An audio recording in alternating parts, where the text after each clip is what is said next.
Cibé, je suis Montreuillois. J'interviens auprès des apprenants du Fab Lab La Verrière sur ce qu'on qualifie d'atelier bois. Moi c'est Mehdi.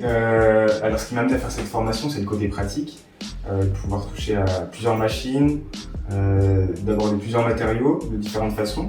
Et moi c'est Hortense et j'ai un parcours plutôt design. Je suis là aussi pour la pratique et pour diversifier encore plus mes compétences au niveau technique en pratiquant plusieurs matériaux comme on l'apprend ici. C'est une première approche sur l'utilisation des outils électroportatifs. On a vu tout ça en théorie un petit peu en voyant tous les différents types de scies et à quels usages elles servent.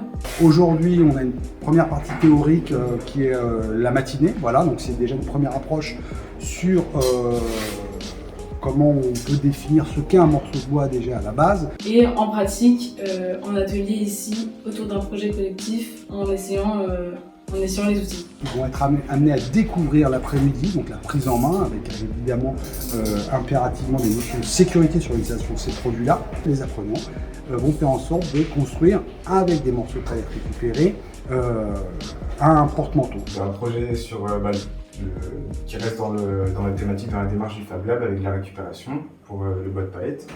Donc on avait des planches de différentes longueurs. L'idée c'était déjà de toutes les rassembler, après de faire un design, donc ça c'était le début, déjà pour aussi se mettre d'accord tous ensemble sur quelque chose qui nous plaisait. On peut, je ne veux pas dire tout fabriquer, en fonction de la qualité du bois, en fonction de ce qu'on cherche à faire. Une petite recherche sur un moteur, on va se retrouver sur des Pinterest par exemple, avec une communauté qui met en ligne spécifiquement, je sais pas, du travail sur les palettes, mais à grande échelle. Pour se retrouver avec une cabane de jardin en palette ou un salon de jardin avec un insert au milieu pour faire du feu, etc. Ou simplement des meubles, un bureau en palette, porte-manteau comme on fait. Voilà, étudier comment tout ça tient ensemble, comment ça sera accroché au mur, donc un peu, il y a la pratique des outils, mais il y a aussi toute la réflexion de comment on pense un projet et chaque étape. Moi c'était vraiment concrètement utiliser les outils, quoi. Concrètement être avec la scie et avancer. L'avantage c'est que voilà, on a utilisé des outils hyper classiques. Et là, du coup, maintenant, on a tous les codes pour les utiliser en toute sécurité.